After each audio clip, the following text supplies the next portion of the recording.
first thing I tell them, which sounds pessimistic, but it's not, is if there's anything else that would make you happy, do that.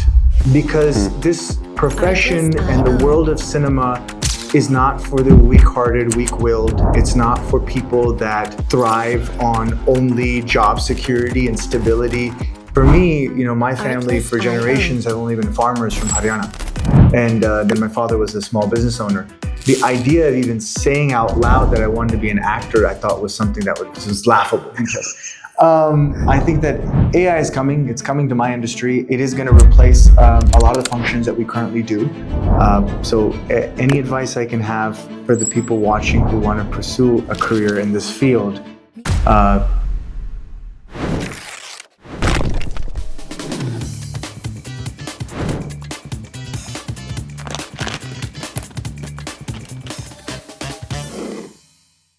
So we Indians are great at becoming doctors and lawyers and engineers, of course, maybe financiers, management consultants, but I love it when I see people carving a new, unique path. And I think few people demonstrate that, like my buddy Ankur here. Ankur and I met at Princeton, and he was working a corporate job, and we'll get into the details later.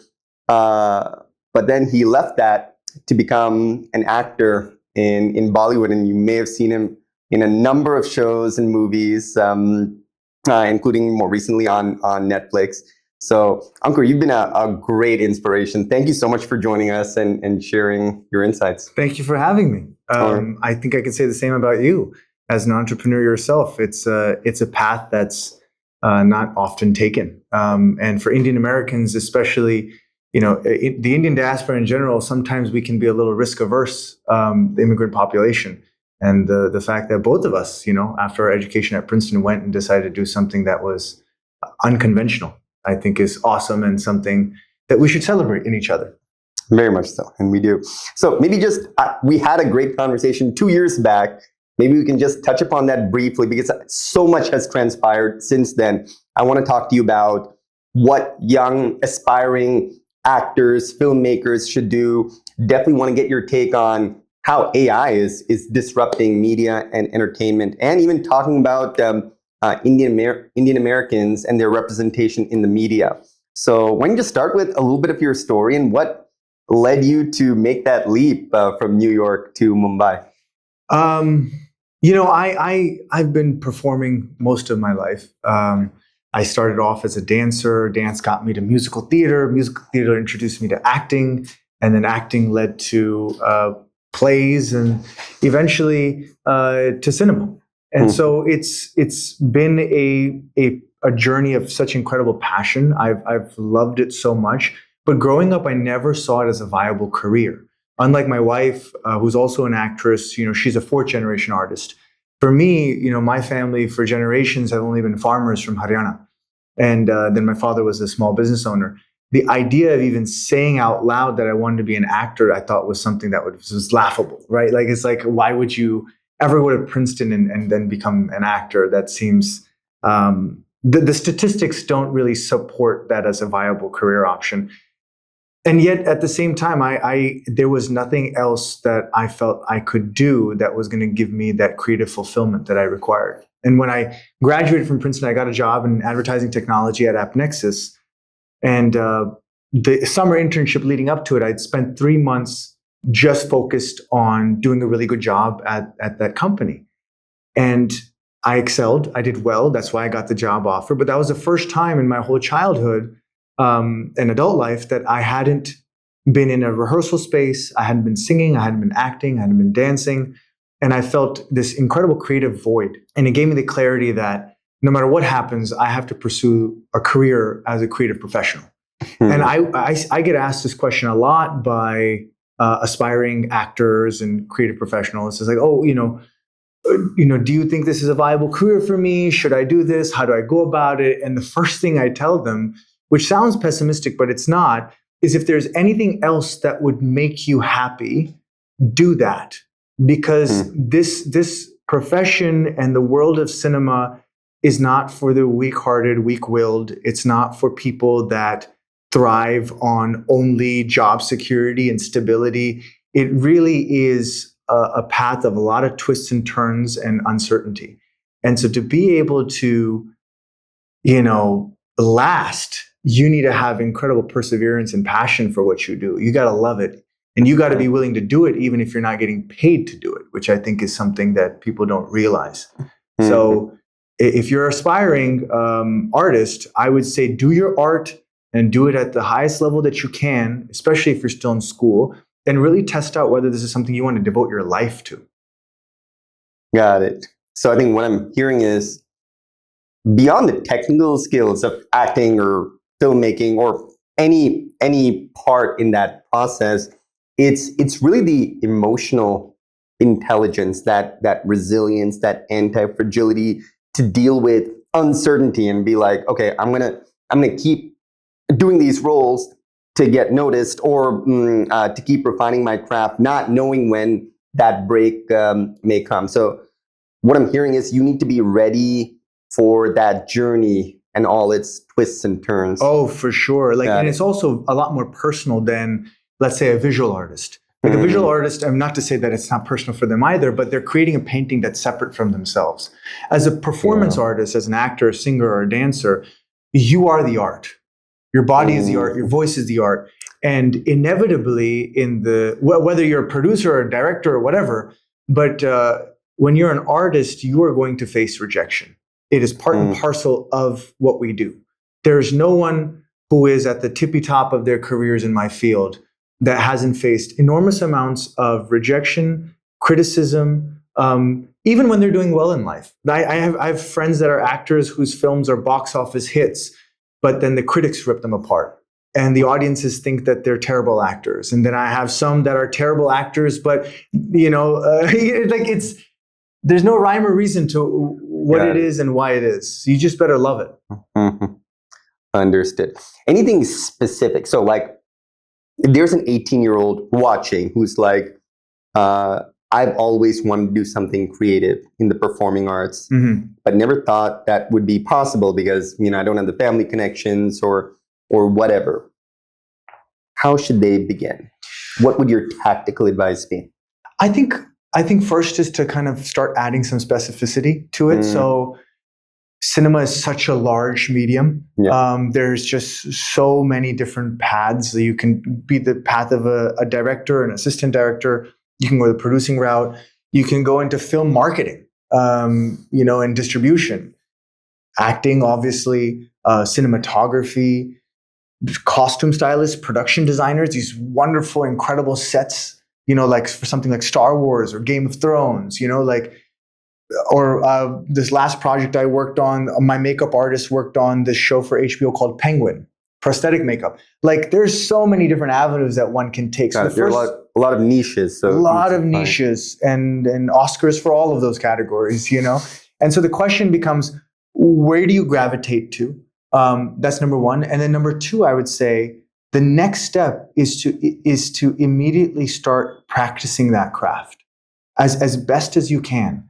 So unlike, let's say, the career path of a lawyer or a doctor or a more conventional path, which is also very difficult, the path is laid out before you. In cinema, I find that there's not such a structured approach.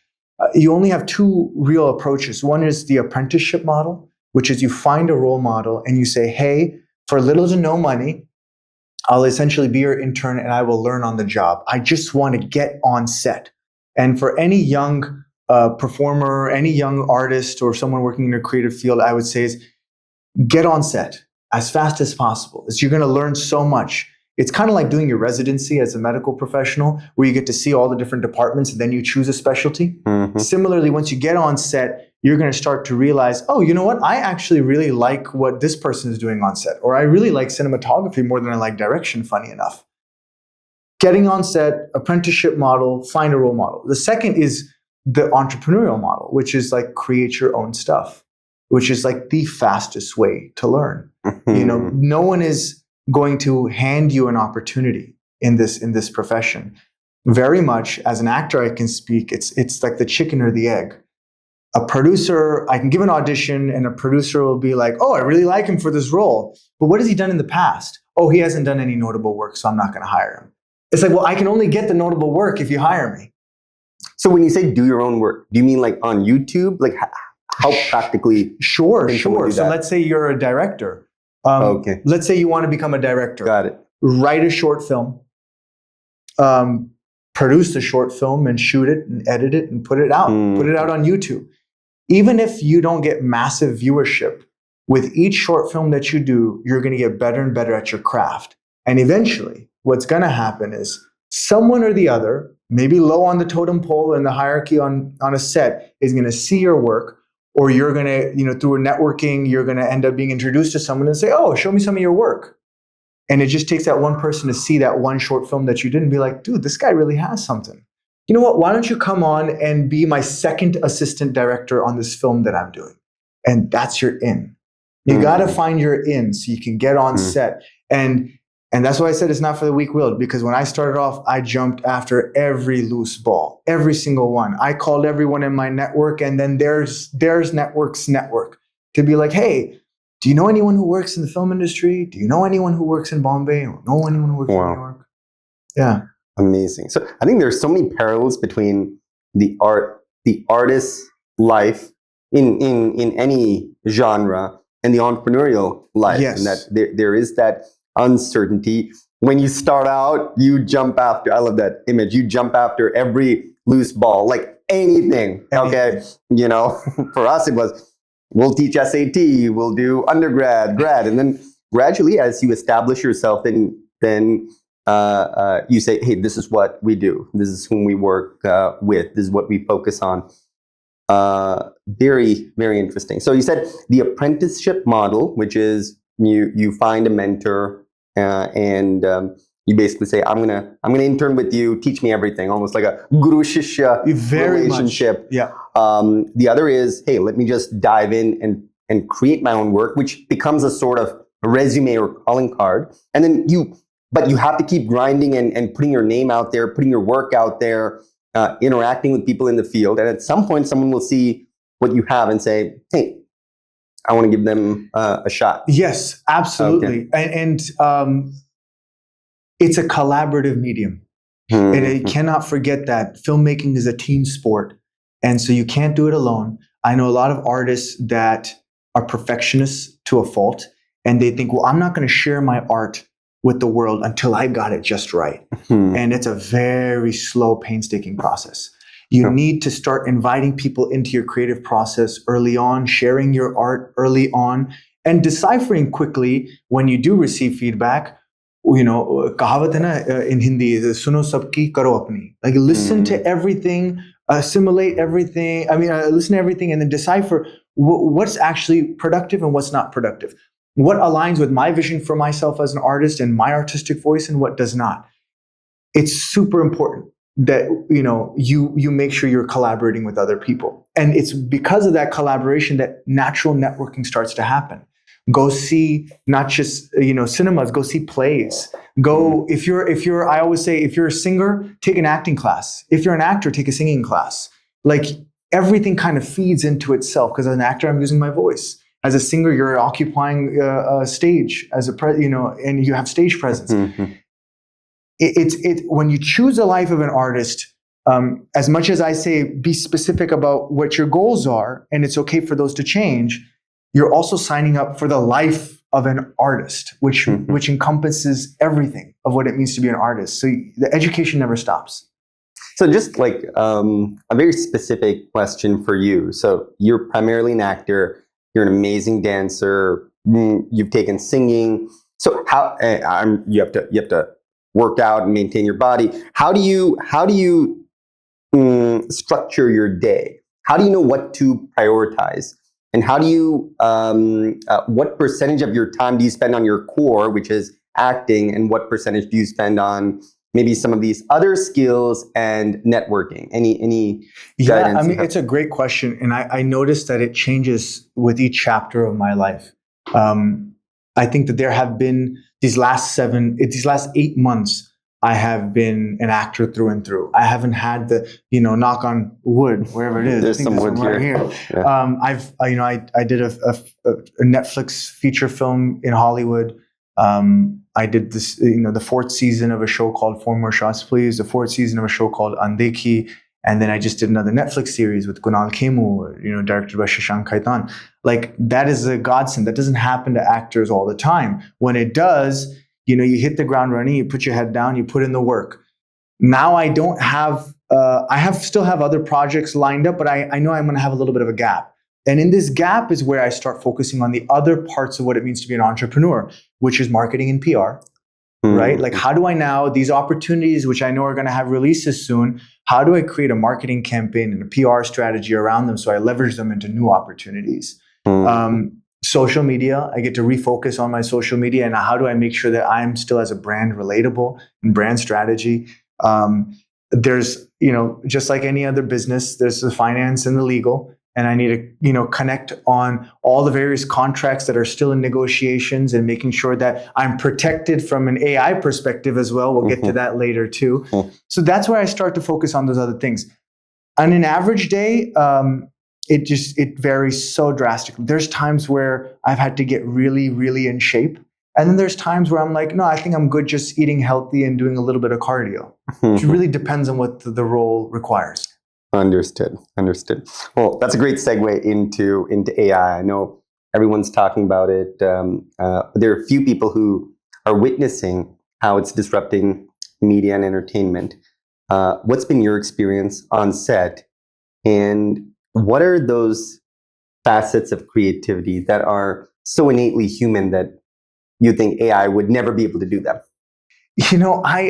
This is such an interesting and exciting topic for me, because I'm someone who thinks that you can't stop technological advancement. Like, it's an inevitability. As much as we, as an industry, will put protections in place to help buffer or to help make the change a little bit more gradual and not so disruptive and drastic that people are completely unemployed and on the streets. Yeah. I think that AI is coming. It's coming to my industry, and it is going to replace a lot of the functions that we currently do.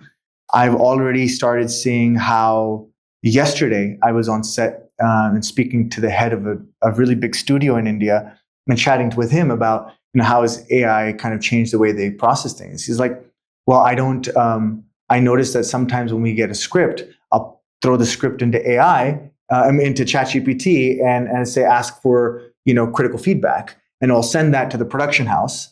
And he's like, but the funny thing is, the production house is taking our feedback, throwing that into ChatGPT.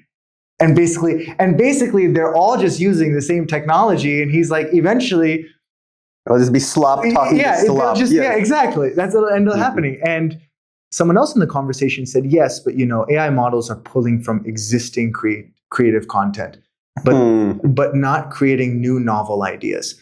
And as much as I'd like to believe that, and I'd like to believe that humans offer something really unique, I would say that 90% of the content that we create, at least in Indian cinema, isn't that unique to begin with, if I'm being honest with you. I don't think that we're pushing the boundaries of what's possible in cinema to begin with. We're going to see AI. It's not even a fortunate or unfortunate thing. It's just a reality. We're going to see AI replacing a lot of writing jobs. And hopefully the government and unions, at least in the US, are working towards this. We'll do a good job of creating royalties for writers. Because again, those AI models are building off of the writing of someone else, right? So how do we then give credit? AI models, for example, for performers. I just saw there's an AI actress that I've seen she has an Instagram page. She's being hired to do certain ads and stuff. You're going to see that kind of this mid-tier, low-tier acting opportunities are going to get outsourced to AI, like a piece to camera where I'm talking and selling this product. Look at this teddy bear. Like, you're going to be able to have some really, let's say, beautiful AI model who is going to be able to do that for you. And depending on who's watching and the preferences of wow, a it person. knows, okay. Yeah, I mean, it's going to get more and more specific. It's like, Interesting. oh, you're interested in an Indian woman, not a Southeast Asian woman. So then the AI will adjust accordingly to cater to you from a Darn, sales man. perspective. Wow. It's endless. I mean, I myself am thinking like, how, as an actor, how replaceable will I be in some time? And yet at the same time, like, there's great opportunity. If I'm shooting in LA and they need to quickly do a quick change do they want to do a reshoot for something that I've already shot? Can I then give my rights of my likeness and image for that specific scene for them to change my mouth, to change the dialogue because some studio executive didn't like what was originally scripted?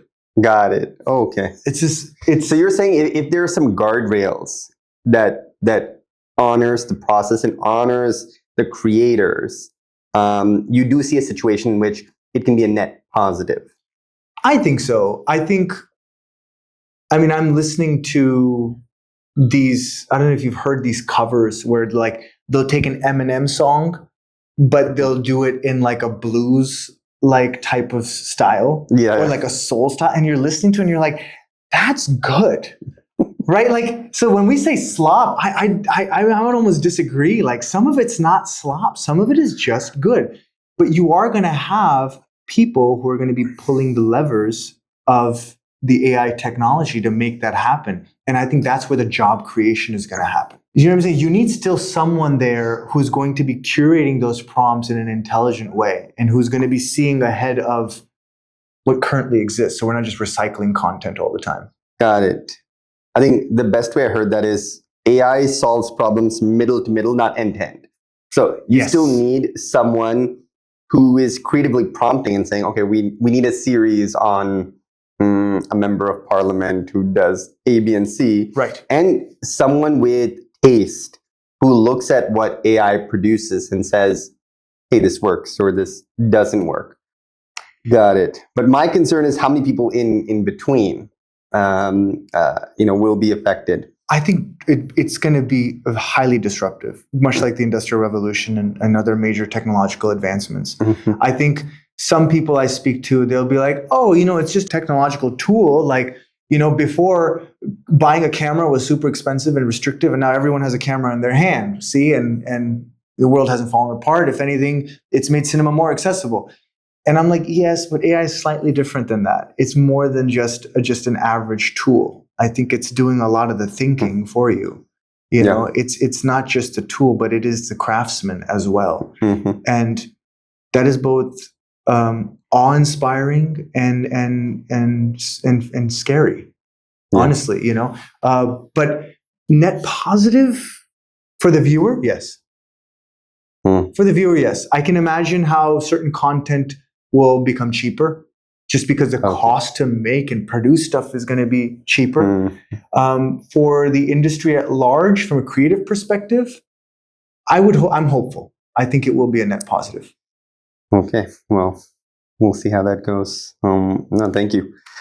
Can I say one more thing? Yeah, please. I think royalties and economic guardrails is going to be very key.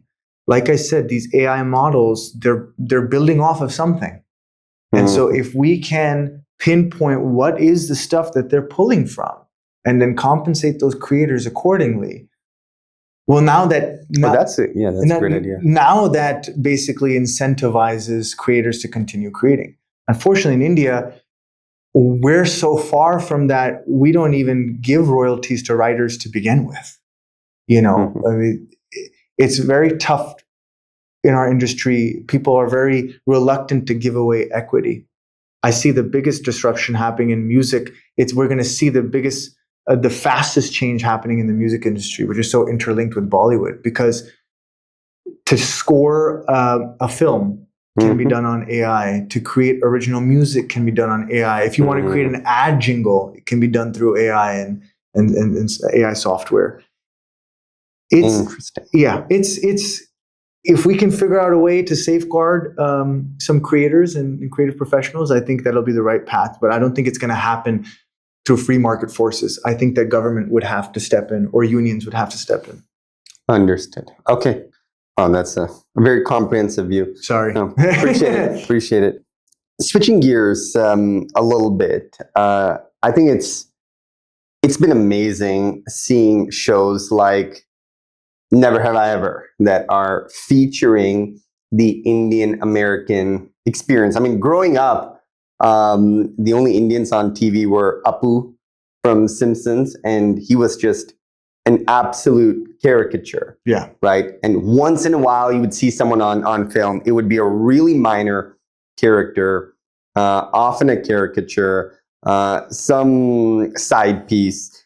I see that changing a little bit in the past decade or so, and I think you and others have been instrumental in that. How do you see Indians in the media? What have been some positive developments? Where do we still need to go? Right. I think America is a little ambivalent about Indian Americans. On one hand, they're like, oh, they're doing so well and taking these jobs. On the other hand, it's like, hey, are they truly American? So from both the left and the right, there's some suspicions. But what has been your sense, and where do you see this going, not just in America, but around the world? Yeah, I think Indian Americans, South Asian Americans, I'll say, are making up a larger and larger percentage of the US population with immigration rising. They're also the wealthiest minority per capita in the US. I think it's foolish for producers to ignore that audience. Yeah. People want to see more of themselves reflected in the cinema that they watch, and we're starting to see that happen. You know, the lead of Never Have I Ever, Maitri Ramakrishnan, is who I just did this last Hollywood film with. She's wow. Yeah, so she's a female star of that film, and that was a really pivotal shift where you had an Indian lead, an Indian mom, and all that other stuff, and yet the audience for that show was not just Indian. Yeah, and I think that's something that we and producers need to kind of untrain the mind. Is like when you're creating content that has certain minority groups in it, it's not just for minorities. So on one side, yes, we have a growing Indian American population, and they want to see themselves reflected in cinema. And yet at the same time, we have so many ethnicities that watch content of so many other ethnicities. And I think that a story doesn't have to be Indian in nature for it to have an Indian in the role.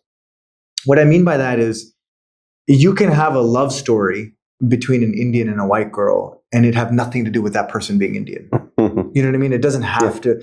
And I think that's kind of the direction we're slowly moving towards. You see this happening a lot more with British content, where Indians are a bit larger part of the cultural fabric there. Okay. I mean, like the national dish in the UK is chicken tikka masala, for example. Got you know it. what I mean? Yes. There's a lot more cultural acceptance there. Interesting. Okay. But we've had some trailblazers early days, like Dev Patel. I just saw him do this. I went to the premiere for Monkey Man, which was this action-packed film. And it really shifts the stereotype from the nerdy Indian guy, because he's playing this aggressive, macho, sex icon action hero. And it really, as an American audience, when I say American, I mean all races, changes the way you look at Indians.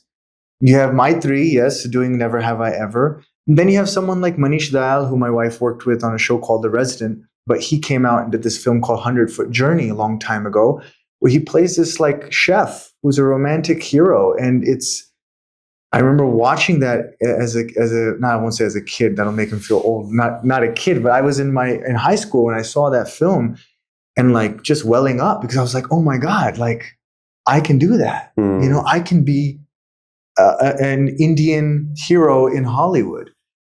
We're seeing this huge wave, this huge shift happening. What I see that we can do more of is more Indians, more South Asians behind the camera, in the way that we need people who are in the decision-making roles to be South Asian. Because when you have the old guard they're stuck to a certain way of thinking. The people who are actually greenlighting projects, they have certain notions about, oh, well, we can't have a black guy, or we can't have a Mexican woman, or we can't have an Indian guy who lead this because that's going to really limit our certain demographic and viewership. And I don't know if it's going to work in the Midwest and blah, blah, blah. Some of those theories are supported by numbers and revenue, but a lot of them are not. And a lot of them fail to see what the future holds. And so what we really need is we need more South Asians that are going to be working as directors, as writers, that are going to be willing to tell more South Asian stories, to write more South Asian stories and direct them. But you also need people who are going to be on the other side of that, who are going to actually be financing these films, which is starting to happen. That's super interesting. Can you give us some insight? I often find myself puzzled by which Indian movies kind of go global. Right? I think there are so many amazing stories being told in Bollywood and across the country. I was surprised by RRR, dude. Like, if you gave me a list of 20 Indian movies and told me, okay, one of these is going to become an international sensation, that would have been on the bottom of my list. Can you? It's like with anything. Can you explain that? Yeah, it's like, honestly, it's like with anything else. It's, why do we buy certain products that are subpar? It's just because the marketing is so good for them. You know what I mean? There are better products out there.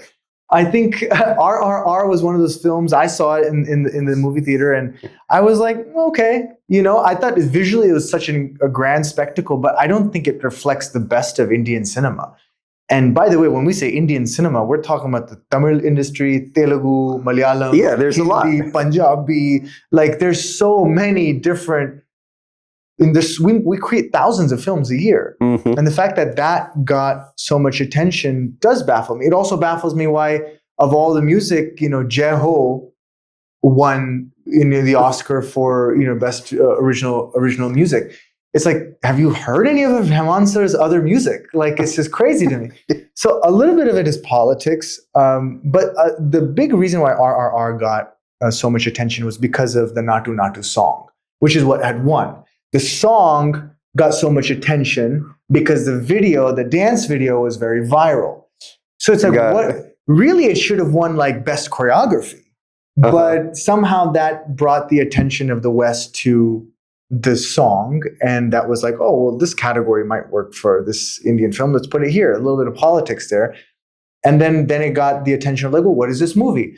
And then people for the first time are watching, they probably think RRR is Bollywood. It's like, that's not even a Bollywood film, but it's an Indian film. And they're like, oh, wow, look at this Indian film. We had no idea. There's just such a lack of exposure. And that's unfortunate. It's unfortunate, especially because the world is getting globalized, and Indians, we're watching other language films all the time. I think slowly with the RRRs and the Rahmans and other such work, especially with the streaming platforms that are now showing so many other language content. I know my mother-in-law loves Korean dramas, for example. Yeah, they've done a great job. We're going to hopefully see better. What is K-drama doing that the Indian film content industry can do more or better? I wish I could speak more to that. I haven't had the time to see some of these K-dramas. Oh my God, you're missing out. I am missing out, aren't I? My mother-in-law tells me all the time, should I come sit and watch this? So I was like, I don't know. But I should probably find out. But I think if I were to speak about the industry at large, I think that we're in a little bit of a creative rut. And like I said, it's a team sport. So there's certain people, for a project to be successful, you need every department to be willing to think unconventionally. But there's always a couple very important departments in a film, whether it's the producer, the director, or the actor, and others, that are just like, no, this is the way we've done it. This is the way I know how to do it. This is how I'm going to do it. Just day before yesterday, I was doing this big action sequence, and in the industry, we call them a fight master. Master Ji ko we call them, that's the fight choreographer. And he's worked on huge Bollywood films. And it was so interesting to watch him work and see how reluctant he was to incorporate changes to his craft. Because there's this sense of like, well, I've been doing this for 25 years. I know what I'm doing. And there's unwillingness to assimilate new ideas. And you see that across the industry. So sorry, fight master. Yeah. So sorry, please don't come after us. I didn't use any names.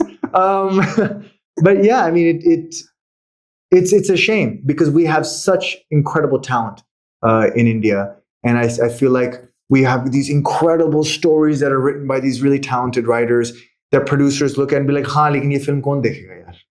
नहीं, ये नहीं बनाते. Let's make this other remake of this South film," which then inevitably flops. We have got so many flops, and still somehow people are willing to throw money at the problem. Interesting. I'm sorry, I gave you so much. No, I know. I have to process everything. I'll be watching this a couple of times. So it's amazing.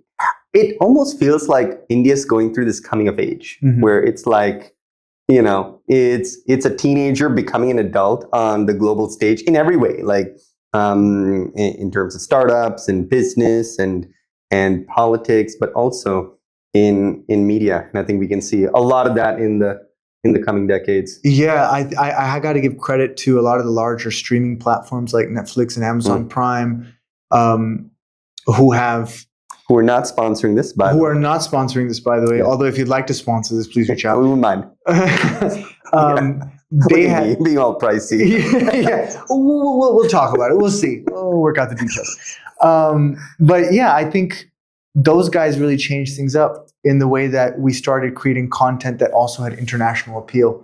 And so there are a lot more people abroad that aren't maybe even South Asian that are introduced to Indian content, and it's so much more accessible to them. And the reverse has also happened, where my driver, for example, in India, you know, I was like, Vijay bhai, aap meri filmein वगैरह कुछ देखा है आपने कुछ recently? नहीं sir, मैं वो Bollywood वगैरह नहीं देखता हूँ मैं. I was like, all right, I only just pay your salary, but okay. I was like, क्या देखते हो? And he told me he watches Pirates of the Caribbean, he watches Lord of the Rings, he's seen all the Harry Potters, he's seen all the Matrix. Yeah. He's 55, and he's watching all this dubbed in Hindi. So the cinematic palette of our average viewer in India is also evolving because they're exposed to so much more international content. It is forcing us in Indian cinema to compete at an international level. And eventually, which is starting to happen slowly, and I'm grateful to be a part of such projects, we're doing and creating content that is competing. Amazing. No. Just from the first ad I saw you in, Ankur, to what you're doing now, it's just been amazing. And again, super inspiring, and collaborating with you has been such a joyous experience, and can't wait to see everything you're going to do, not just in your projects, but I think everything you spoke of in terms of kind of bringing India to the world. You and others are really spearheading that, and can't wait to see the future. I'm super grateful. Thank you for having me on, but for also being such a support. Like I said, to those of you that are interested in a career as a professional artist, it's a lonely path. It can feel that way, but when you have support from friends and family, especially at those low points, it helps you keep going. I think it's very important to surround yourself with good company in this profession, because it's easy to get jaded. It's easy to get down on yourself. So any advice I can have for the people watching who want to pursue a career in this field, keep investing in your love for what you do, and keep creating in whatever capacity you can, and find people to collaborate with. Thank you so much, Ankur. Thanks. It was a pleasure.